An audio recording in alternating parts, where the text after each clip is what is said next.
guess let's get this done.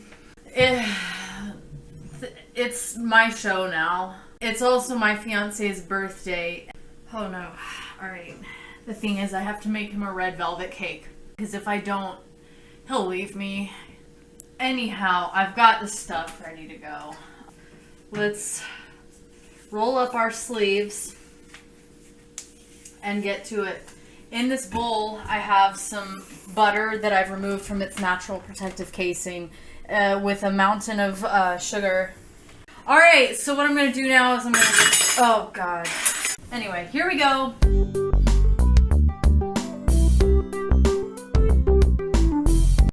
Once you have your butter and sugar made into a delightful light yellow, creamy, beige colored paste Play-Doh, you just kind of scrape down the sides of your bowl, and it is time to put in chicken children.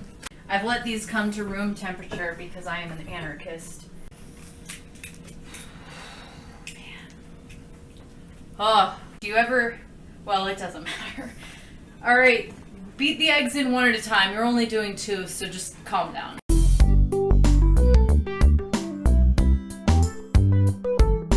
That was pretty decently incorporated. I don't know.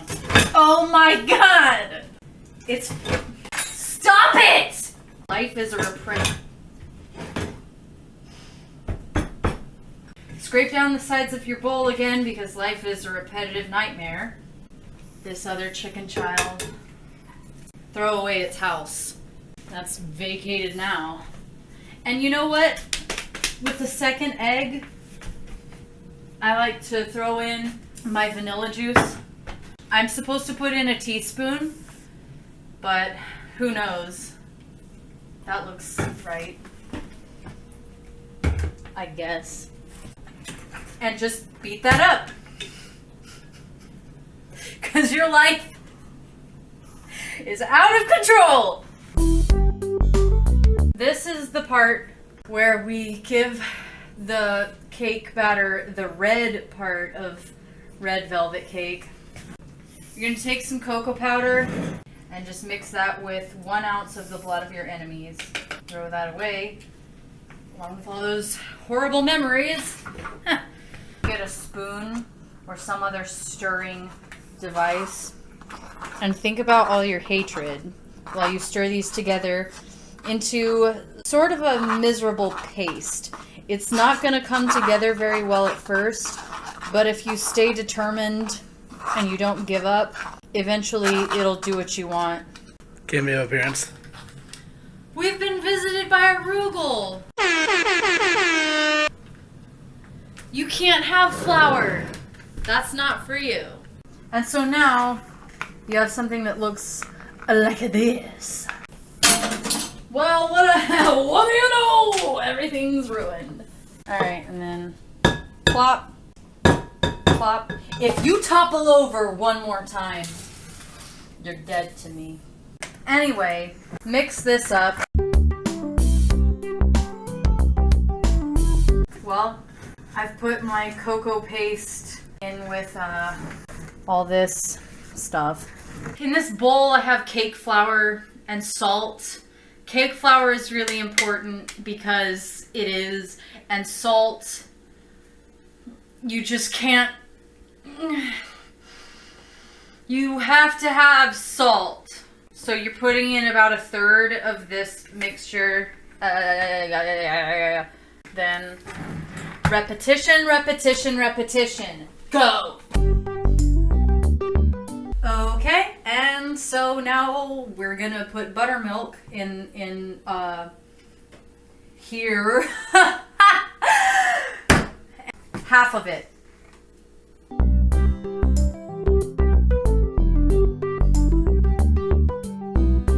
So, buttermilk went in, and then put in half of your remaining flour. Mix!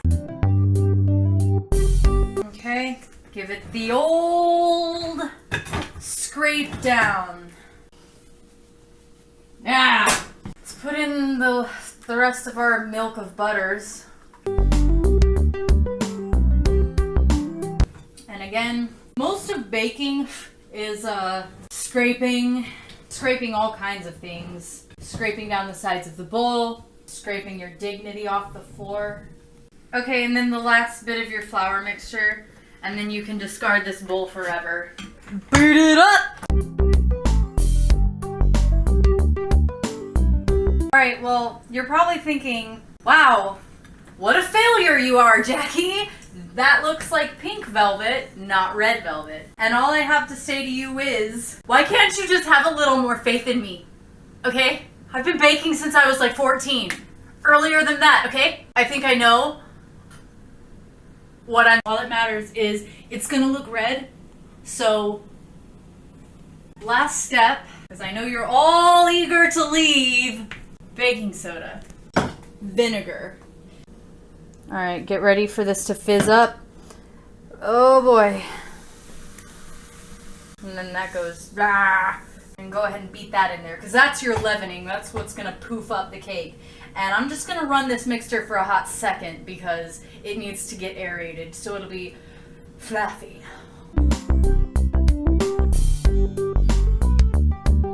Man, I'm gonna have to clean up this kitchen afterwards. Alright, I'm gonna give this one final whirl. This is the last I'm doing mixing this.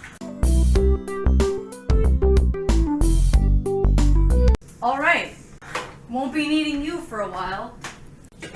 Okay, now that our batter is all mixed up, I'm Woo!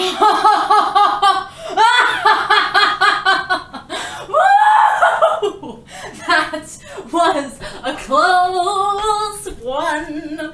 I've greased and floured these, I think they're 8-inch round cake pans. And I've also lined the bottoms with parchment paper because if this cake sticks to the bottom of these pans, I have no reason to live. A-ba-ba, shoo-ba-doo-doo. Gonna put some batter here. Do-do-do-do-do.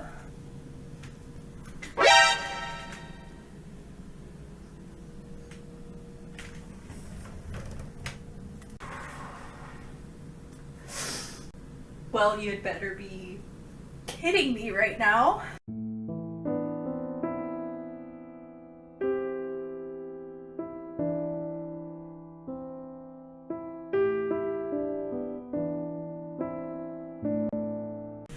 I don't care!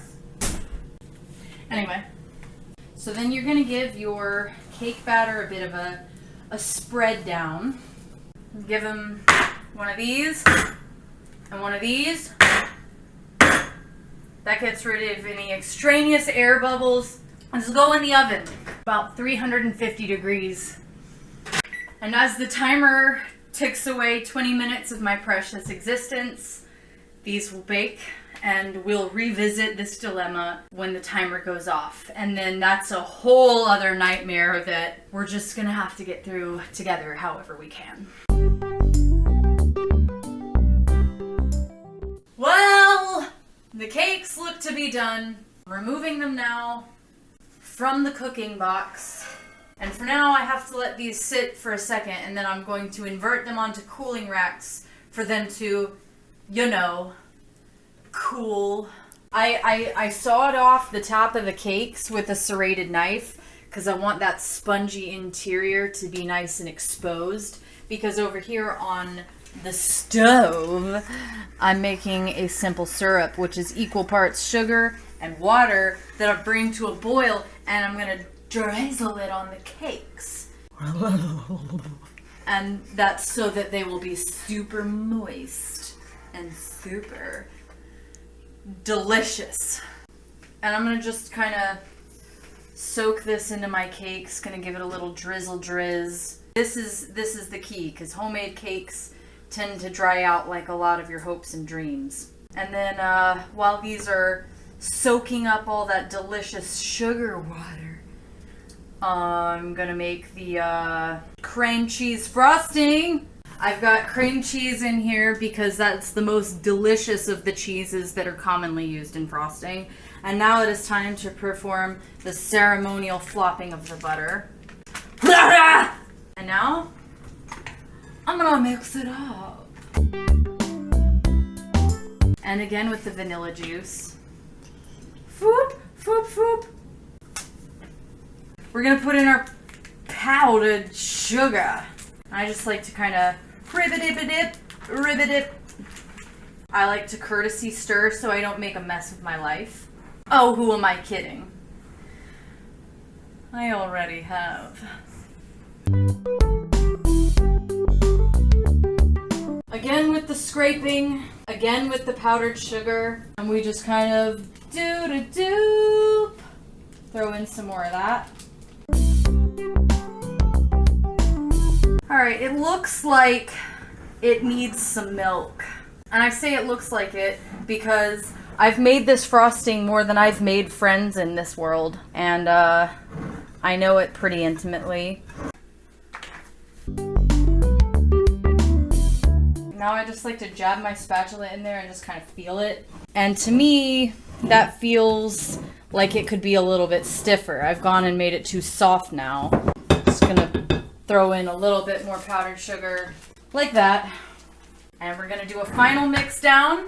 And then this is gonna be ready to spread all over our cakes!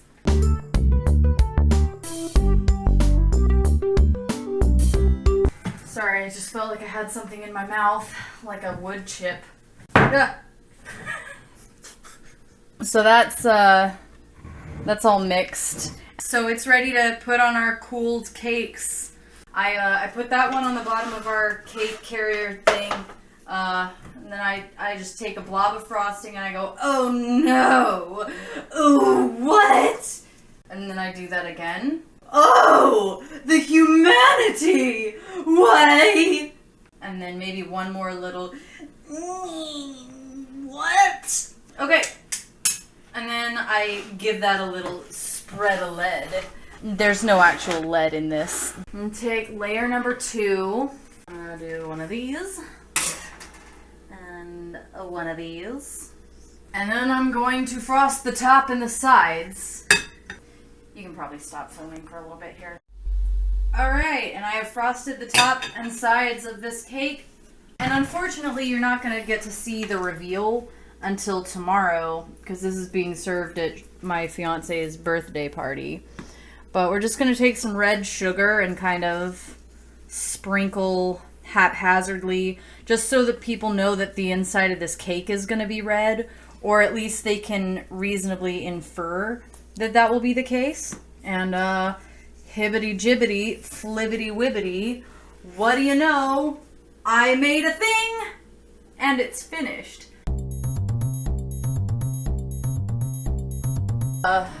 Well, it's the party's happening now, and we're about to cut the cake, so you get to see what it looks like. I don't really want to do this anymore, but we have to. Does somebody want to get the lighter? Ooh, a strawberry. I'm going to cut it now. Who did that? Flop. Okay. So that's the finished product. That's what the cake looks like. I hope it's not awful. And I made it. I have to finish being at this party. Please leave.